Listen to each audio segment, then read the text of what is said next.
It was a lovely New Year's present for Thomas Coville's crew on Sodebo Ultim 3. The 7-man team on the gigantic Ultim trimaran has already reached the Cape of Good Hope, after setting off on the Jules Verne Trophy record attempt on the 20th of December. The journey continues at breakneck speed. For Thomas Coville's crew on Sodebo Ultim 3, the new year has begun with a promising first Cape celebration.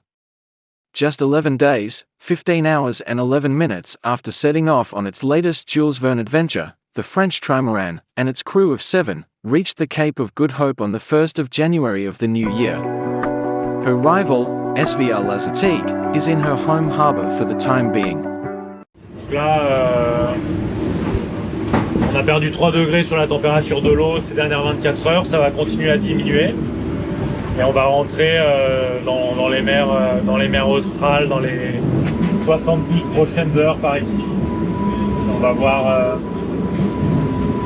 la température de la mer par exemple. On peut rester dans des mers relativement chaudes juste ici. Et ici on commence à avoir de l'eau à 13 degrés. Et là, de l'eau à 8 degrés. On approche des Kerguelen, ça se refroidit. Aux alentours de 4-5 degrés, voilà. Donc on va sortir les couches au fur et à mesure. Les shorts et les t-shirts vont être remisés jusqu'au retour ici. Et voilà, on regrettera la chaleur qui nous a fait souffrir ces derniers jours dans quelques jours. Au top. Donc là toi t'es off, tu vas te coucher sereinement pour la suite. Ouais, en attente d'un éventuel jibe, mais je vais dormir tranquillement. Parfait. Bon, moi, on va aller faire un petit tour du bateau à l'extérieur et puis... Là. Thomas qui est là. Ça va Thomas? Ouais. J'arrive d'une inspection dans le puits de dérive. Ah ouais. Avant la folle cavalcade devant le fond? Ouais, j'aime bien chaque petite alerte, chaque petite... c'est à moi aussi d'être vigilant sur l'état du bateau, son bon fonctionnement, être capable d'avoir un bateau le plus possible au maximum de ses capacités tout le temps. Donc voilà, j'arrive d'un petit check, et je vais en rendre compte avec l'équipe technique à terre. Donc voilà. D'équipe quoi. Ouais, voilà. Non, excuse-moi, je suis moins disponible que... Je suis plus non, mais c'est bien, ouais. Voilà, on l'a pris un peu.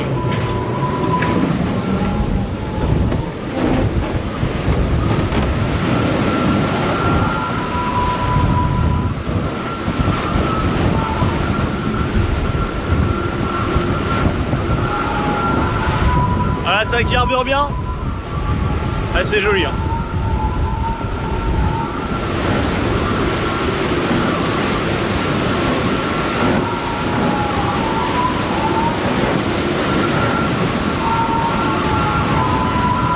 Je vais essayer de pas me mouiller quand même. Je suis en t-shirt. C'est bon.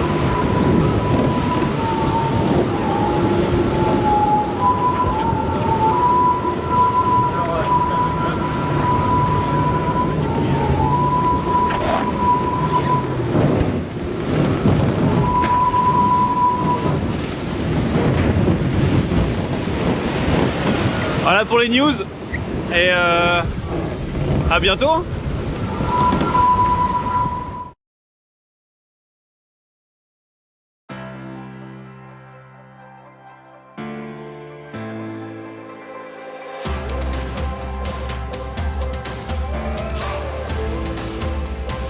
This is your weekly global sailing highlights show, The World on Water, January 3rd, 2025. A resplendent and animated Sydney Harbour, sunshine, blue skies and building 18 to 24 knot northeasterly winds, heralded a perfect start to the 2024 Rolex Sydney Hobart yacht race. As the early exchanges unfolded, the 104-strong fleet offered close competition, and a colourful spectacle as the Great Race South commenced. First to exit Sydney Heads, and enter into open water, shortly after the 1300 start, were 2 of the 100 feet maxis, Law Connect, first home in 2023, followed by Master Lock Comanche. An intrepid fleet ready to write another chapter in the annals of one of yachting's greatest challenges. The 2024 Rolex Sydney Hobart Yacht Race is underway. The Rolex Sydney to Hobart, there's nothing else like it. It's incredibly spectacular. The Rolex Sydney Hobart race is one of the 4 classic 600-mile races around the world. So for an offshore sailor, this is a must-do race. The Rolex Sydney Hobart to me is so iconic, and it's the Everest of sailing events. It's really exciting to be part of that. And as you walk around the dock today, you can see everyone's here at the CYC. So there's a real community around the race. Under blue skies, Sydney Harbour provided a spectacular backdrop as 104 yachts surged off the start line to commence the 79th edition of the Great Race South. The Rolex Sydney Hobart start is the most exciting but high-stress thing I've ever been involved in my life, but I love it. Experienced professionals lined up against accomplished Corinthian sailors as they embarked on the initial exchanges to the Sydney Heads. Last year's Line Honours winner, Law Connect, made the strongest start, pulling away from Master Lock Comanche. Line honours for this year's Rolex Sydney to Hobart race is really a three-way bet. You've got Wild Thing, which is a great reaching boat, but I think the other 2 boats, being Law Connect and Master Lock Comanche, are dominant sort of upwind, downwind. This race gives us an opportunity to hopefully correct what happened last year at the finish line. However, once in open water, an unfurling issue for Law Connect opened the door for her rival, who capitalised with precision sailing, speeding down the coast to open up a sizable advantage. The weather will bring its challenges, with thunderstorms and gale-force winds forecast, while the front runners focus on line honours, claiming the coveted Tattersall Cup as the overall winner is the ultimate prize. The race is on. Join us for more updates as the 79th edition unfolds.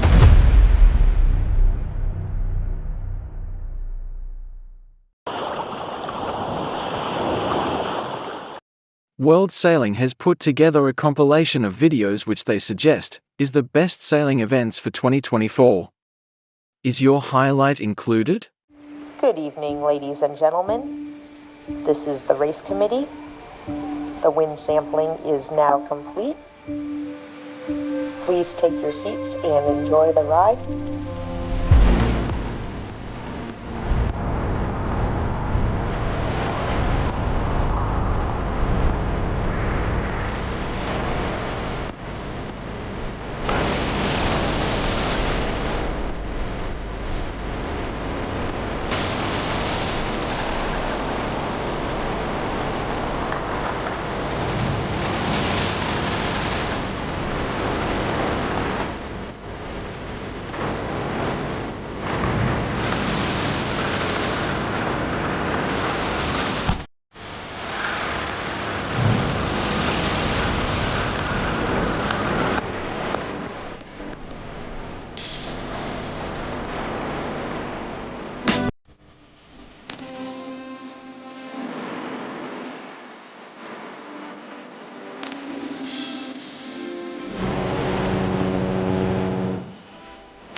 Rolex Sydney Hobart Yacht Race Line Honours has been claimed, for a second year, by Law Connect. The 100-foot maxi skippered by Christian Beck completed the 628 nautical mile course on Saturday the 28th of December in an elapsed time of 1 day, 13 hours, 35 minutes and 13 seconds. Having been the first yacht to clear Sydney Heads shortly after the start of the race, Law Connect soon found herself playing catch-up down the New South Wales coast. Once out in open water, current race record holder, Master Lock Comanche, rapidly built an impressive lead over her rival 100 feet maxi. That was until mainsail damage forced her retirement on the first night. The first boats approached Hobart to determine line honours at the 79th Rolex Sydney Hobart Yacht Race. This following the tragic events which unfolded in the first 24 hours of the race. So you're all aware of this terrible tragedy that has occurred where we've lost 2 crew members in 2 separate incidents. The boats are now safely in harbour. We have offered support to the families, and you can imagine how distressing it is for the family and the friends, but indeed for all the crew who were on those 2 boats. Our priority has to be for the families, for their friends, for the sailing community, and particularly for those boats that are still racing. We need to focus on making sure that we monitor them from a safety perspective.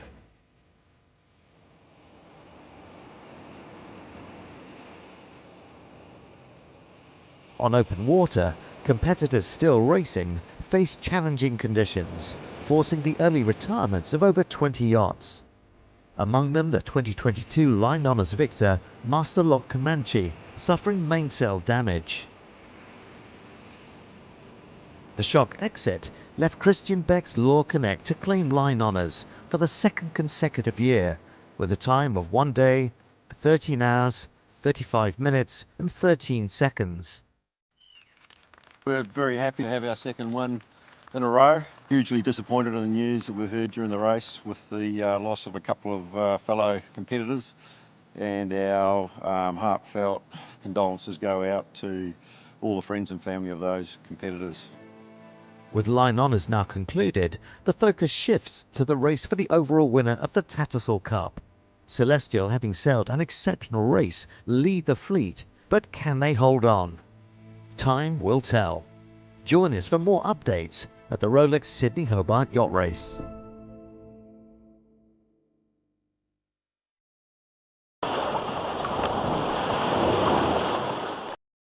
The 505 class has always been an iconic boat to sail, and is on most dinghy sailors' bucket list to have raced, at least once in their lifetimes. But what is it that draws sailors back, year after year? Is it the tech, the way the boat glides effortlessly through the water, or is it the people? The on-water day of the Hardy's Pre-Worlds Regatta was the perfect way to shake out the cobwebs and get in tune with the conditions of Adelaide Sailing Club. Well, I learned to sail in 505s. Yeah, I was 21 years old, and a friend of mine took me for a ride, and I go, yeah, this is fun. Yep. And so I learned in the boat, and I just love it. I mean, we spent 20 years sailing 18s, in Sydney, but the 50 is really just a perfect all-around boat, and it's 2 people, and you can focus on it. It's easier to sail all over the world. It's just the perfect 2-man dinghy. That's very similar to where we sail at home, except you're upside down. I think we just somehow figured out how to get there in the end. Light wind, when you're in front, it's easy to stay there. Yep. Just everything tidy, so all our boat handling sorted out, so we don't have to figure that out when we get to regattas.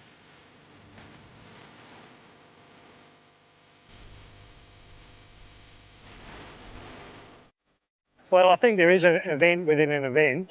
We had to cover the Tim and Finn Boga up the last beat in the 2nd race, just to make sure we had the father-son locked away. But, there is a lot of family. It's a family class as well as a highly competitive class. I don't know what Angus feels about it, but, it caters for all levels of sailing. There's people just starting off. My nephew, first time in a 505, sailing with another young fella. There's father-sons, daughters, fathers, probably even a husband, wife somewhere along the way. But, that's the strength of the class, Yeah, no, he's done an awesome job.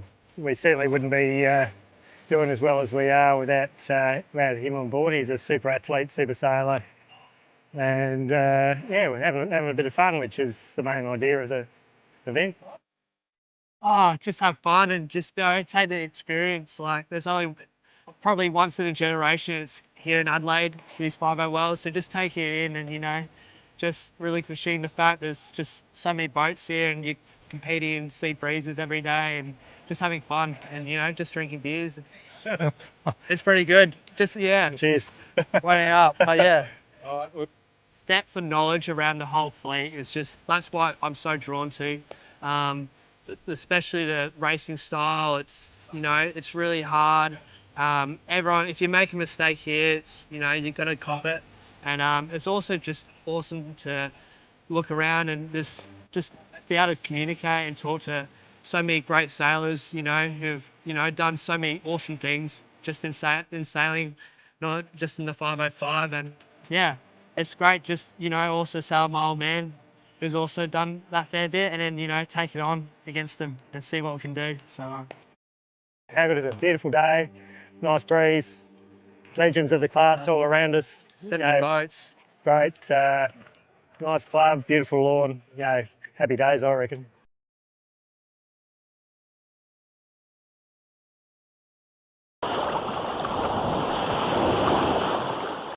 Celestial V70, skippered by Dr. Sam Haynes, was announced by the CYCA as the provisional overall winner of the 2024 Rolex Sydney Hobart Yacht Race. It is the second time Haynes, CYCA Commodore, has been presented with the coveted Tattersall Cup, awarded to the best performing yacht on corrected time. Unwavering focus and commitment have been qualities on display throughout the 2024 Rolex Sydney Hobart Yacht Race.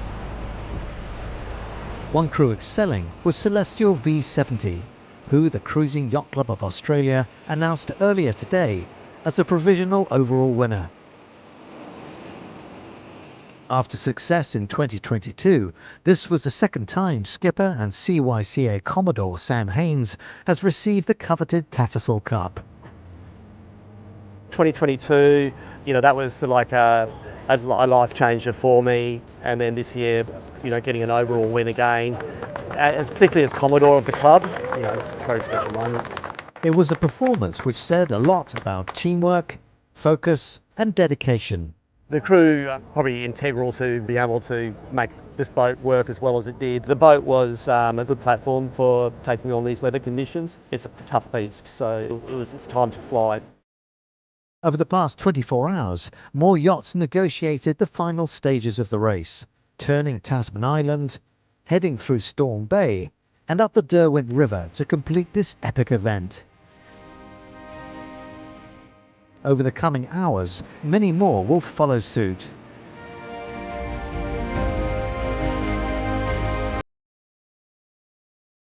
Join us for more updates as the 79th edition comes to a conclusion.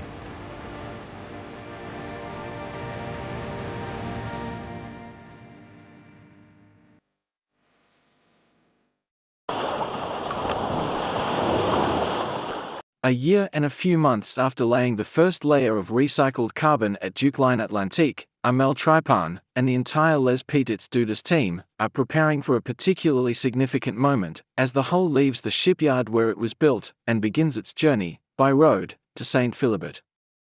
In Morbihan, just a stone's throw from the port of La Trinite-sur-Mer, where it will be based, the first IMOCA build for the 2028 Vendée Globe will undergo final preparations in the coming weeks, ahead of its scheduled launch next spring.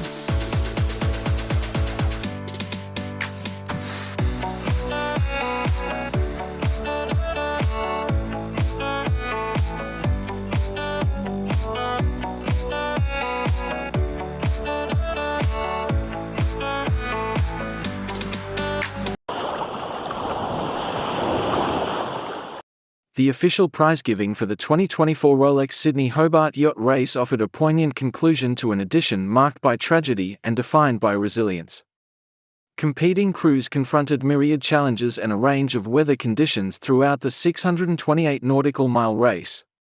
The race's two main prizes were awarded to Celestial V70 as the overall race winner, and to Law Connect for line honours. Trophies aside, the race was a showcase of human endeavour, of teamwork, and of a united sailing community.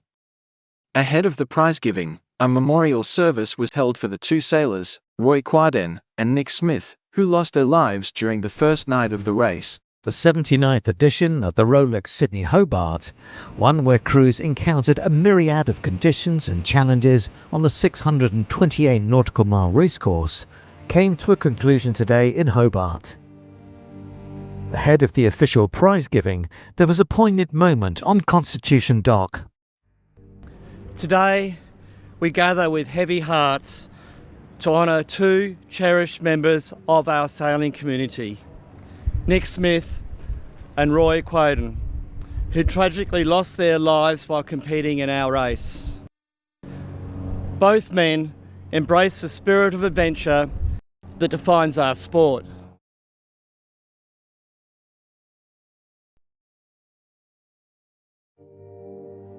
Throughout the past few days, crews have reflected on the magnitude of this year's race.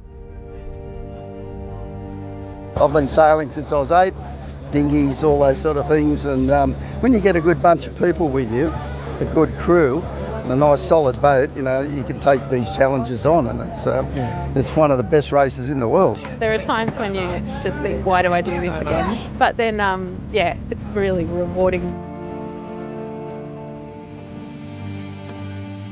You just hope for a decent balance of good winds and good weather and not so much of the rough stuff. And you just, as a team, you just pitch in and look after each other.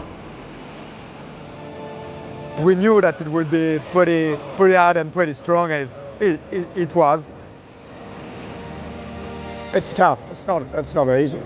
But we've got a fair bit of experience, we know what to expect. We've got a young guy that did his first race this year, and we've got a guy that's done his 42nd race, so we can balance the experience against the youth, and everybody knows what to expect. It's not easy, but that's why we're here. If it was easy, everybody would do it.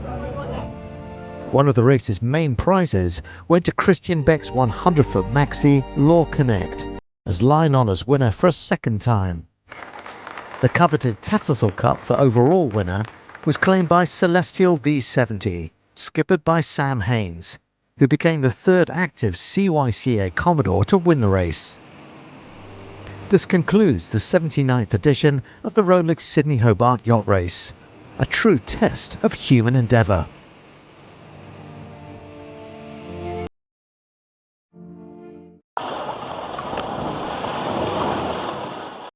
"2025 will provide greater support to the under-29 community and deliver some amazing events, including the Open Fin European Championship, scheduled from April 5th to 12th in Naples, Italy, hosted by Circolo del Remo e della Villa Italia. The Finn World Masters, taking place from June 13th to 20th in Medemblik, the Netherlands. The Finn Gold Cup, set for August-September in Cascais, Portugal. We look forward to witnessing our best sailors compete in this iconic venue for our most precious trophy.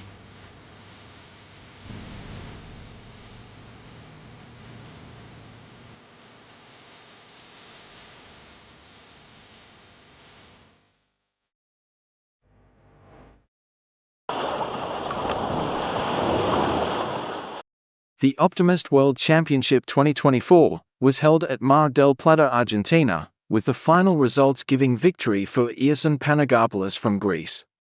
With a brilliant final day, and second and fourth places, Panagopoulos pushed the two previous clear leaders Arthur Bach Brazil and Mateo Carbonell Spain off the top spot. Marta Manzito, also from Spain, was the best girl in 11th place.